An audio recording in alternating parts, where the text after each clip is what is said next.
신학교 시절에 제가 아주 흥미롭게 들은 과목이 하나 있습니다. 인간 발달론이라고 하는 과목인데요.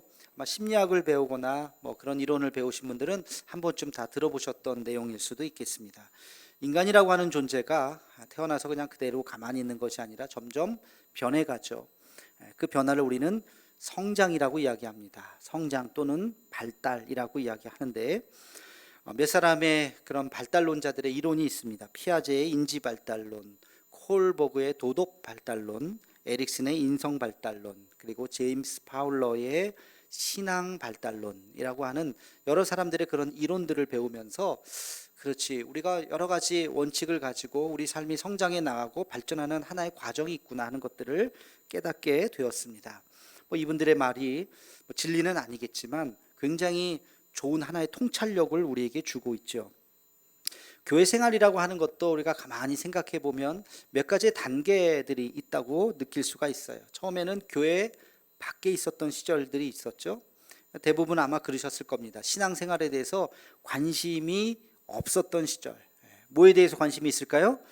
돈 버는 거에, 그렇죠? 자식 길러야 되고 집도 사야 되고 사회생활 바쁘잖아요. 교회 가자. 아유, 교회 나중에. 천국, 아유, 천국 난 죽을 때 멀었어, 나중에. 그러면서 교회 바깥에서 열심히 그냥 돈 벌고 일하고 그러면서 살았던 시절이 있었습니다. 그러다가 저마다의 이유로 또는 계기로 교회를 첫 발을 딱 디디는 때가 있죠. 그렇죠? 여러 가지 이유들이 있을 거예요. 처음 교회를 딱 발을 내딛는 그 순간, 오늘도 이렇게 등록하신 분이 계신데 결단하고 교회에 첫 발을 내딛고 등록까지 한다는 것은 엄청난 결단이에요. 특별히 나이가 들어서 교회라고 하는 낯선 곳에 들어온다는 것은 쉽지 않은 결단입니다. 대단히 우리는 환영을 해드려야 돼요. 아무튼 이제 교회에 딱 들어와서 십자가를 보고 예수님이라고 하는 분을 소개받고 하나씩 하나씩 알아가죠. 예수님이 누구인지, 구원이 뭔지, 성육신이 뭔지, 대속죽음이 뭔지, 이런 어려운 단어들을, 또 찬송도 모르는 노래를 따라 부르면서 하나씩 하나씩 익숙해지고, 성경도 데살로니가 그러면 디모데전서 그러면 착착 찾기도 하고, 주기도문 사도신경을 외우기도 하고, 시간이 지나면서 신앙적으로 이렇게 하나씩 하나씩 정리가 되는 과정이 있을 겁니다. 세례도 받고요. 또 심지어는 몇 년 지나면 또 직분도 받을 수도 있겠죠. 만약에 여러분 신앙의 단계를 1단계부터 10단계까지 있다고 상상을 해봅시다. 신앙의 단계를 1단계부터 10단계까지 있다고 한다면 여러분은 한 몇 단계 정도에 계신다고 생각하시나요? 어떤 사람이 교회 와서 세례도 받고 집사 직분도 받고 그리고 심지어는 전도도 하고 11조도 하고 단기 선교도 갔다 오고, 야, 이 정도 되면 교회 생활 봉사도 하고 한 몇 단계 정도 될까요? 6단계, 7단계, 8단계? 과연 신앙이 몇 단계 정도로 갔다고 우리가 생각할 수 있을까요? 신앙의 단계를 이렇게 숫자로 말하기는 사실은 굉장히 무의미한 것이긴 하지만 역사적으로 볼 때 영성학에서 아주 중요한 책 한 권이 있습니다. 아빌라의 테레사라고 하는 분이 쓴 영혼의 성이라고 하는 중세의 책이 있어요. 이분이 1515년 태어나셨으니까 종교개혁 즈음에 태어나신 거죠. 근데 이 책에 보면 우리 신앙의 발달하는 과정이 있다고 그래요. 사실 이거는 신앙 발달이라기보다는 영성의 단계를 이야기하는 것입니다. 1단계부터 7단계까지 있다고 이분은 이야기를 합니다. 이 책이 영혼의 성인데요. 이 성이라고 하는 것은 캐스를 이야기해요. 성을 이야기합니다. 그래서 이 아빌라이 테레사는 영성가이면서 수도원 창설가이고 최초의 그 여성 박사로 카톨릭에서 추대되신 분입니다. 그러니까 우리가 말하는 흔히 말하는 박사가 아니라 카톨릭 지성과 영성을 겸비한 아주 33인의 아주 훌륭한 신앙인을 추대했는데 그 중에 최초로 들어간 여성 박사가 바로 이 아빌라의 테레사예요. 우리가 이 테레사 하면 인도에 봉사 열심히 하셨던 테레사 수녀를 생각하는데 그 테레사라는 이름의 원조가 바로 이분입니다. 이 아빌라의 테레사는 이 영혼의 성이라고 하는 책을 쓰면서 궁궐에 이렇게 들어가는 사진 한 장 보여주시면, 저기가 바로 스페인의 그 아빌라라고 하는 지역에 실제로 아빌라 테레사가 있었던 그 성입니다. 그 수도원을 이야기하는데 그 밑에 로마자가 이렇게 써 있어요. 1단계부터 7단계까지 우리의 신앙의 여정으로 나아가는 하나의 과정을 이야기하고 있습니다. 이분은 이것을 궁방이라고, 어떤 궁의 방으로 들어가는, 그래서 1궁방, 2궁방 이렇게 이야기를 하고 있습니다. 굉장히 어려운 책이에요.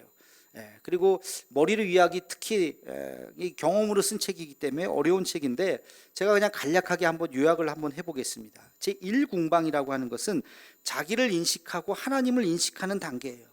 신의 존재를 인정하는 단계입니다. 여러분, 하나님이 살아계심을 믿으십니까? 아멘이죠. 우리는 이제 1궁방 안으로 들어간 거예요. 하나님의 존재를 아직까지 인정하지 않은 분들이 얼마나 많은지 몰라요. 근데 하나님 존재하시지, 하나님과 교제해야 되겠다라고 마음먹은 그 순간, 이게 첫 관문을 통과한 거예요.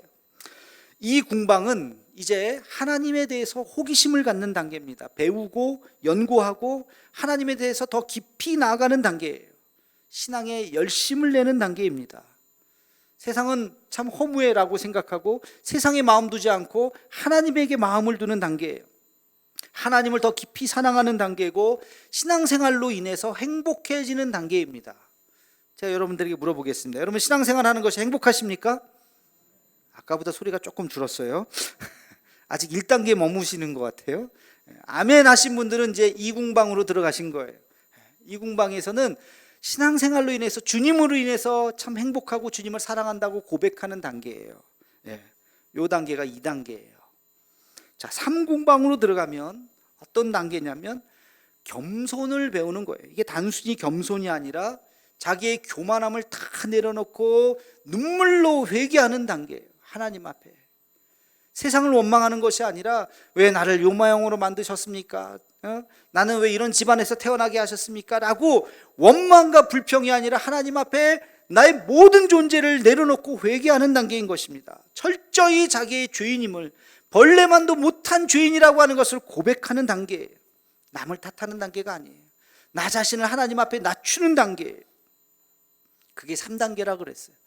겸손의 단계, 겸손을 배우는 단계. 뭐 손들라고 하진 않겠습니다. 여러분, 3단계에 들어가셨나요? 3단계. 누구를 원망하지 않습니다. 나 자신을 자책하고 하나님 앞에 회개하는 단계.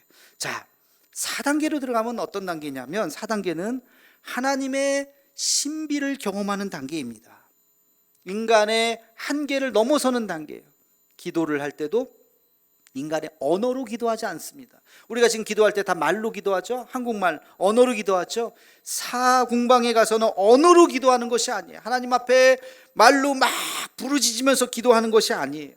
그래서 이 아빌라 테레사가 이 4궁방의 기도는 간구하는 기도가 아니라 거둠 기도다, 이렇게 표현했어요. 거둠 기도. 거둠 기도는 뭐냐? 간구의 기도는 가장 능동적인 기도입니다. 내가 의지를 가지고 주여 부르짖으면서 하나님 앞에 외치는 기도, 이게 능동적인 기도라면, 거둠 기도는 가장 수동적인 기도예요. 주님이 나에게 말씀하실 때까지 기다리는 거예요. 하나님이 나에게 말씀하실 때까지 오직 주님께만 나아가고 오직 주님이 나에게만 말씀하시는 그런 단계, 거기에서 신비를 경험하는 단계가 바로 4궁방의 단계입니다. 여기서부터 좀 어려워지죠. 경험해보지 않은 분들은 잘 모르는 단계예요. 이게 여러분, 매운맛을 먹어보지 않으면 매운맛이 뭔지 모르잖아요. 그렇죠? 매운맛을 말로 설명할 수 있어요? 이거 매운 거야. 매운 게 뭔데? 매운 게 매운 거지. 먹어보지 않고는 매운 게 뭔지 모르죠. 이 4궁방의 신비의 기도, 그리고 이제 5궁방으로 나아갑니다. 5궁방은 하나님과의 합일이에요. 합일과 일치예요. 예를 들는데, 누에가 번데기를 거쳐서 뭐가 됩니까? 나비가 돼요. 누에와 나비는 완전히 다른 존재예요. 그렇죠? 누에가 하늘을 벌벌 나르는 나비가 된다는 걸 상상할 수 없는, 그러나 그 과정을 거쳐서 나비가 되죠. 우리가 그렇다는 것입니다. 하나님과의 일치를 통해서 영적인 나비가 되는 거예요. 완전히 새로운 존재로 거듭나는 거예요. 이게 5궁방에서 일어나는 일이라고 이야기합니다. 아빌라의 테레사조차도 이 단계를 설명하기 어렵다고 이야기했어요. 설명하기 어렵다. 말로 설명하기 어렵다. 제가 생각해 보면 아마 바울이 고린도후서에 이런 표현을 썼어요. 내가 몸 안에 있었는지 몸 밖에 있었는지 모른다. 이게 무슨 표현일까요? 몸 안에 내 의식하는 내 자아가 몸 안에 있는지 몸 밖에 있는지 완전히 뭐랄까 입신의 경지에 가서 오르는 그런 신비를 넘어서는 그런 단계. 아빌라의 테레사는 이것을 하나님과의 맞선의 단계라 이렇게 이야기했습니다. 맞선은 뭐예요?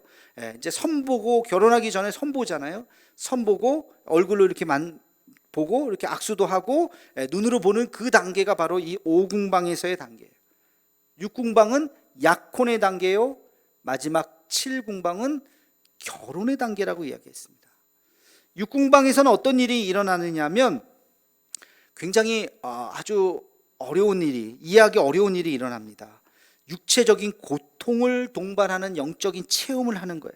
하나님의 음성을 듣는 정도가 아니라 환상을 보는 정도가 아니라 탈혼의 체험, 자기의 영혼이 임사하듯이 임사 체험하듯이 이렇게 그러면서 자기의 육체는 엄청난 고통을 당하는 그런 경험을 한다는 거예요. 그래서 아빌라의 테레사가 이것을 영혼의 깊은 밤이라고 불렀어요. 가톨릭에서 성자들이 있죠. 성자를 추대할 때 여러 가지 조건이 있어요. 그 조건이 다 맞아야 이분을 성자로 추대하는데 아무나 추대하는 게 아니겠죠. 단순히 뭐 이렇게 봉사 열심히 하고 나눔 열심히 하고 뭐 재산 나눠줬다고 해서 성자가 되는 게 아니에요. 성자가 되는 조건 중에 아주 중요한 것이 있는데 그게 뭐냐면 이분이 기도하면서 영성가로서 하나님의 성흔을 갖고 있느냐. 스티그마. 이게 몸의 상처인데 그냥 뭐 벽돌 날르다가 찢기는 상처가 아니라 그런 상처가 아니라 일하다가 다친 상처가 아니라 기도하다가 자기 몸에서 피가 나는 거예요. 상처가 생기는 거예요. 굉장히 이해하기 어렵죠. 신비로운 거죠. 그런 정말로 하나님 앞에 기도하다가 생기는 그 성흔이 있는 사람만이 성자로 추대가 되는 거예요. 굉장히 어려운 이야기입니다. 그래서 이 지금 육궁방에서의 이야기는 바로 그것을 이야기합니다. 그렇게 하나님 앞에 정말 자기의 몸, 이게 단순히 뭐 40일 기도 뭐 이런 것이 아니라 정말 우리의 모든 존재를 하나님 앞에 다 드리면서 우리가 온몸으로 주님을 경험하고 그 육체의 십자가의 고통을 내가 느끼고 그것이 내 몸의 흔적으로 남는 상상할 수 없는 이해할 수 없는 그 단계가 육궁방이고 마지막 7궁방은 아까 뭐라 그랬어요? 영적인 결혼이라 그랬죠. 하나님과 분리할 수 없는 완벽한 하나가 되는 순간이에요. 촛불 2개가 이렇게 붙이면 불꽃이 2개의 불꽃이 하나가 돼요. 그렇죠? 그런 것처럼 하나님과 완전히 하나가 되는 어떤 순간 어떤 상황에서도 하나님과 분리할 수 없는 그런 단계가 마지막 7궁방. 뭐 여기까지 가는 사람이 과연 있을까 싶은데요. 하여튼 그렇게 나눴습니다.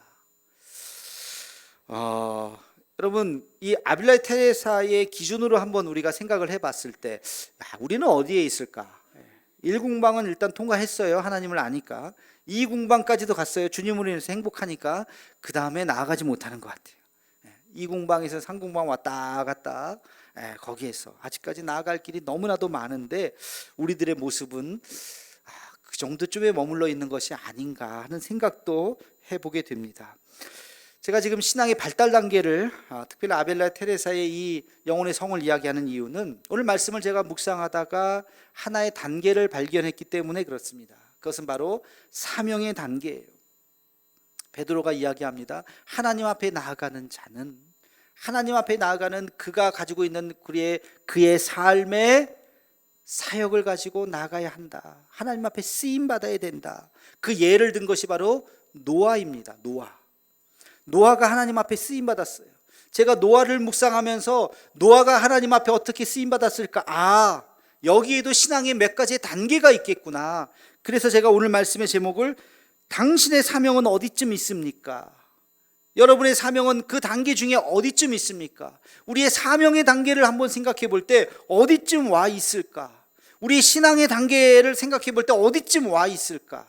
오늘 말씀을 여러분 생각하시면서 들으시면서 우리의 사명의 단계가 어디쯤 와 있는지를 다시 한번 생각해보는 시간이 되기를 주님의 이름으로 축원합니다. 자, 첫 번째는 세상의 타락을 인식하는 단계예요. 세상의 타락을 인식하는 단계. 노아는 그 당시에 세상이 타락하고 있었음을 깨달았어요. 하나님 앞에 간구했어요. 이렇게 살면 안 된다고, 세상 사람들처럼 살지 않고 하나님의 말씀대로 살아야 된다고 생각하고 그렇게 살았습니다. 그래서 성경에는 노아는 당대 의인이다 이렇게 표현했습니다. 하나님 앞에서 의인이다. 하나님이 말씀하시는 그 말씀하신 세상과 세상 사람들이 살아가는 방법이 다르구나 하는 것을 깨달아야 돼요. 하나님께서 만드신 세상은 선하시죠? 근데 이 세상은 더 이상 선하지 않습니다. 세상 사람들은 악하게 살아가고 있어요. 세상은 선한 것을 선하다고 말하지 않고 어리석다고 말해요. 미련하다고 말해요. 그렇게 살면 안 된다고 이야기합니다. 세상은 악한 것을 선하다고 이야기해요. 노아는 그렇게 생각하지 않았어요. 세상이 지금 왜곡되어 있구나, 뒤틀려져 있구나, 내가 세상을 따라가면 안 되겠구나라고 생각했던 것입니다. 여러분, 세상을 분별하기 위해서는 두 가지가 전제되어야 합니다. 첫 번째는 하나님의 말씀을 알아야죠. 그렇죠? 기준이 있어야지, 이게 동쪽인지 서쪽인지 기준이 있어야 동서를 분별할 거잖아요. 그렇죠? 기준 없이 우리가 어디로 가는지 어떻게 알겠습니까? 그 기준이 하나님의 말씀이에요. 하나님의 말씀을 알아야 이건 잘못된 거구나, 이건 죄구나, 이거는 악인의 길이구나 라는 것을 깨닫게 되는 것이죠. 두 번째는 그 말씀의 렌즈를 가지고 세상을 통찰할 수 있어야 되는 것입니다. 이 세상이 지금 어디를 가고 있지, 어디쯤 가고 있지, 뭐가 왜곡됐지, 어디서부터 잘못됐지 하는 것들을 생각해 보아야 하는 것이죠. 여러분, 하나님의 말씀을 잘 알고 계십니까? 그 하나님의 말씀의 렌즈를 가지고 세상을 바라보고 계십니까? 어디가 잘못된 것이고 무엇을 바로잡아야 하는지 우리는 깨달아야 되는 것입니다. 제가 한 가지의 통계만 말씀드릴게요.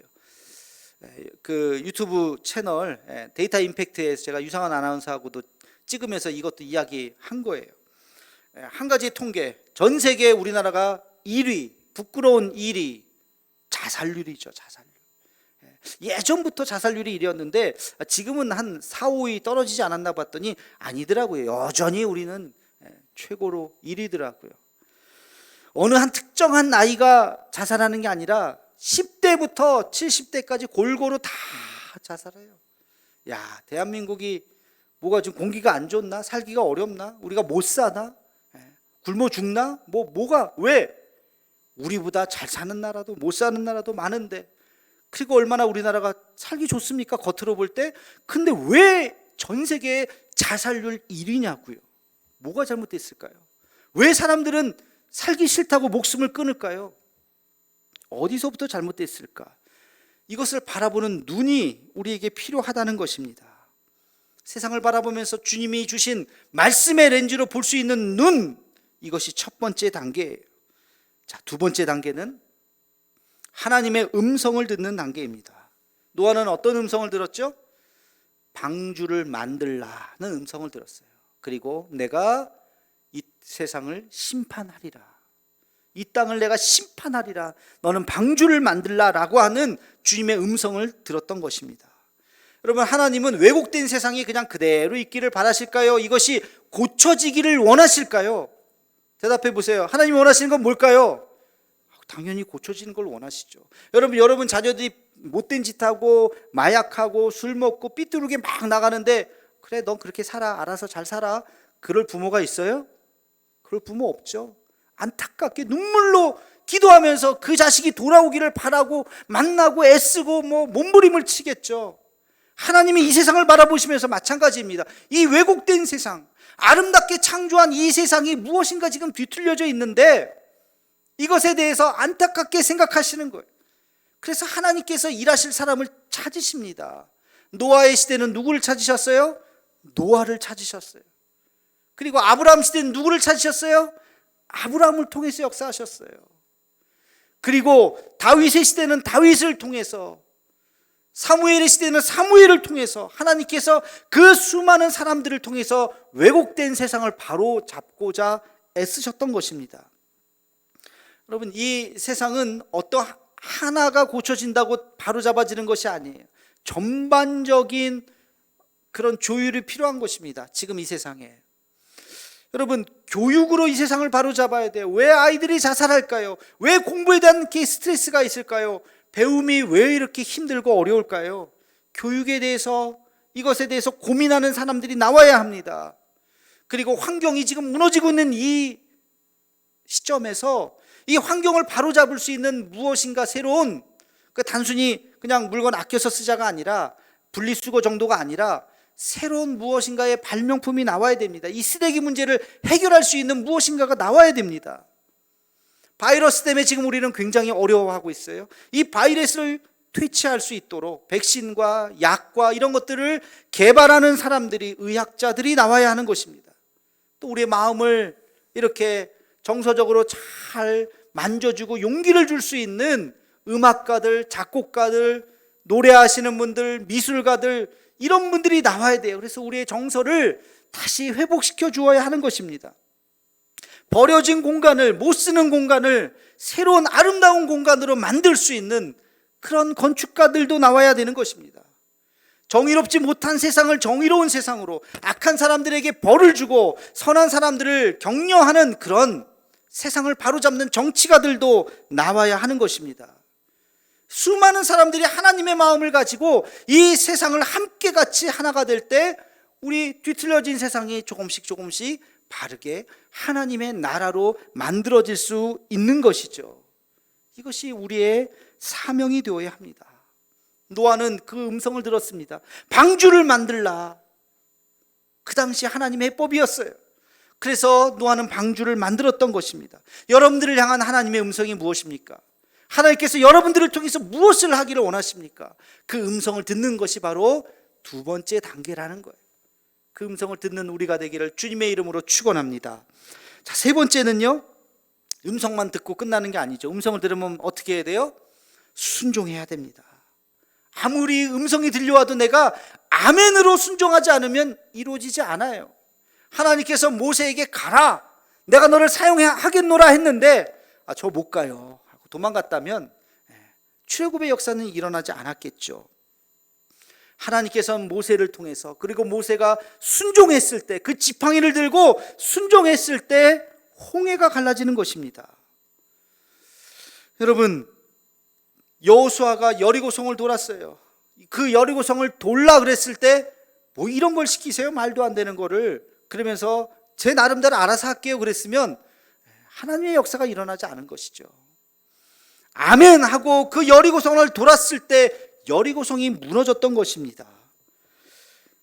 하나님의 이름을 모욕했던 그 골리앗 앞에 다윗이 물맷돌을 들고 섰을 때 나는 만군의 여호와의 이름으로 내게 가노라 라고 주님의 이름을 높였을 때 그 어마어마한 골리앗이 무너질 수 있었던 것이에요. 어저께 말씀 묵상, 말씀 우산 말씀 여러분들 다 받으셨나요? 어저께 말씀이 뭐였습니까? 마리아에 대한 이야기였어요. 마리아가 처녀였습니다. 근데 너가 아이를 낳을 것이라 그랬어요. 처녀한테 할 소리예요? 아마 그런 말을 했을지도 몰라요. 나 결혼 안 한 처녀라고요. 내가 무슨 아이를 낳는다고요? 근데 그 말을 들었을 때 아멘 했어요.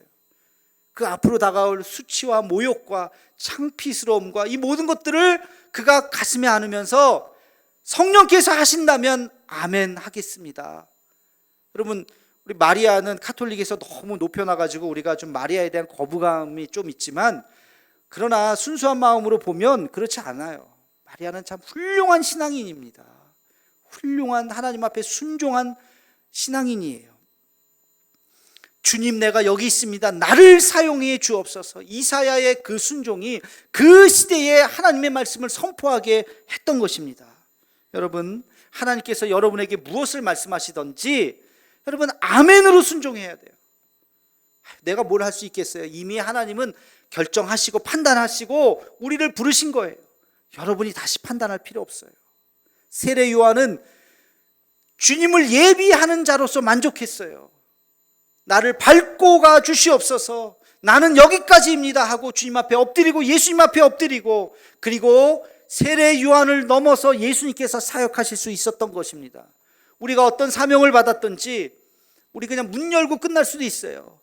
우리가 깃발을 꽂지 않을 수도 있습니다. 문만 열고 우리의 사명은 여기까지입니다 하고 내 뒤에 오는 사람이 우리를 넘어서 그 일을 이룰 수도 있는 것입니다. 중요한 것은 순종이에요. 하나님이 함께 하신다면 하겠습니다 하는 마음. 이것이 3단계입니다. 하나님께서 이 시대 우리에게, 우리 교회에, 여러분 각자의, 우리 한국교회, 무너지는 한국교회를 통해서 우리에게 무엇을 원하시고 있는지 순종할 수 있는 우리가 되기를 주님의 이름으로 축원합니다. 자, 마지막 4번째 단계에 가서 그 일이 이루어지기까지 인내하는 것입니다. 여러분, 순종이 끝이 아니에요. 순종하고 마지막에 가서 그 일이 이루어지기까지 우리는 인내해야 되는 것입니다. 노아가 방주를 만들기 위해서 몇 년을 애썼어요? 몇 년을 만들었어요? 120년. 10년, 20년이 아니라고요. 노아가 방주를 어디다가 만들었어요? 하나님이 어디다 만들려고 그랬어요? 바닷가가 아니라고요. 어디예요? 산꼭대기에 만들려고 그랬어요. 사람들이 저걸 쳐다보면서 뭐라 그랬을까요? 저 뭐 하는 짓이야? 저 노인네. 배를 만든대요. 배를 왜 산에다가 만들어? 이 정신 이상한 게 아니야? 저 집안이 다 이상해진 거 아니야? 얼마나 조롱했을까? 그 소리를 들으면서 묵묵히 120년 동안 산꼭대기에다가 방주를 만들었어요. 방주가 완성된 그날 비가 오기 시작했습니다. 40일 동안 하나님의 역사가 일어난 거예요. 모세는 40일 동안 이스라엘 백성들을 이끌고 나와서 광야에서 헤맸어요. 무려 40년을. 다윗은 사울을 피해서 몇 년을 도망 다녔어요? 10년을 도망 다녔어요. 40년, 120년에 비하면 다윗이 돌아다닌 10년은 아무것도 아니에요. 그 인내의 시간을 통해서 하나님의 역사가 이루어지게 된 것입니다. 여러분, 사명의 완성은 뭘까요? 인내인 것입니다. 사명의 완성은 인내예요. 인내를 통해서 우리는 더 성숙한 사람이 되고, 인내를 통해서 우리는 더 큰 사람이 되고, 인내를 통해서 우리는 더 훌륭한 깊은 인격의 사람이 될 수 있는 것입니다. 성경에 수많은 인내의 사람이 나오지만 제 머릿속에 탁 떠오르는 한 사람, 바로 요셉입니다. 요셉. 여러분, 요셉은 온갖 종류의 그런 어려움을 다 인내했어요. 첫 번째, 요셉이 처음에 어떻게 끌려갔어요? 형들이 자기를 팔아버렸어요. 배신을 경험했어요. 여러분, 인신매매범에 붙잡혀서 팔렸다면 그것도 억울하지만 그래도 참아낼 수 있어요. 그죠? 근데 자기가 가장 사랑하고 자기를 제일 보호해줘야 하는 가족, 자기 형들의 손에 붙잡혀서 돈 받고 팔려버렸다. 이 배신감을 어떻게 참을 거냐고요. 이 배신감을. 그것을 인내했습니다. 보디발의 아내에게 억울한 누명을 썼어요. 자기는 피하려고 했는데 그 여자가 이상한 짓을 했는데 거꾸로 제가 이상한 짓을 했다고 해서 감옥에 갇혀버렸어요. 얼마나 억울합니까? 얼마나 불명예스러워요. 그럼에도 불구하고 그 시간을 견뎠어요. 요셉은 자살하지 않았어요. 견뎠어요. 하나님, 주님을 부르짖으면서 견뎠습니다. 그리고 그가 감옥에 있을 때 그냥 대충 살지 않았어요. 어차피 죽을 인생, 열심히 살았습니다. 주어진 일 그냥 청소 하나라도 열심히 했어요. 사람들이 다 인정했어요. 그리고 나서 드디어 애굽의 총리가 될 수 있었던 것입니다. 꿈을 해몽했죠. 사실 이 대목도 굉장히 중요한 대목이에요. 하나님과의 깊은 영성이 있었기 때문에 그것을 볼 수 있었던 사람입니다. 여러분, 이 모든 과정, 그 어려움을 참아내고 이겨냈을 때 그는 약관 30의 나이에 애굽의 총리가 될 수 있었어요. 그 어려운 시기를 잘 이겨낼 수 있었기 때문에. 아빌라의 테레사는 인내에 대해서 이런 말을 남겼습니다. 모든 것은 다 지나갑니다. 하나님은 불변하십니다. 오직 인내함이 다 이깁니다. 오직 인내함이 다 이깁니다. 힘들고 어려운 시절 우리가 보내고 있죠. 그러나 오직 인내함이 이기는 줄로 믿습니다. 여러분, 지금 여러분은 어느 단계에 와 계십니까? 세상을 보면서 세상 참 좋다 이렇게 아무 생각 없이 살아가십니까? 아니면 이게 뭔가 잘못됐는데, 이 세상이 뭔가 정의롭지 못한데 라고 느끼십니까? 하나님의 말씀을 다 갖다 대면 삐뚤어진 것이 보이십니까? 하나님의 음성이 들리십니까? 나에게 주시는 하나님의 음성, 무엇을 하기를 원하시는지, 나의 이 미력한 삶이지만 나를 통해서 무엇을 하기를 원하시는지 그 주님의 음성을 들으십니까? 그리고 그 음성에 순종하고 계십니까? 그리고 그 순종의 여정 속에서 지금도 참고 인내하고 계십니까? 사명을 이루는 데는 이런 과정이 필요한 것입니다. 하나님께서 여러분에게 주신 그 사명이 무엇인지를 깨닫고 순종하고 오늘도 인내하며 그 일이 이루어지이다 고백하며 나아가는 우리 모두가 되기를 주님의 이름으로 축원합니다. 기도하겠습니다. 사랑의 하나님, 언제부터인가 어디서부터인가 세상이 뒤틀려지기 시작했습니다. 세상을 바라보며 하나님의 눈으로 보게 하여 주옵시고 그것이 우리의 사명이 되게 하옵시고 그 음성에 순종하는 우리가 되게 하여 주시옵소서. 주님의 사명 이룰 때까지 인내하고 또 인내하는 우리가 되게 하여 주시옵소서. 예수님의 이름으로 기도하옵나이다. 아멘.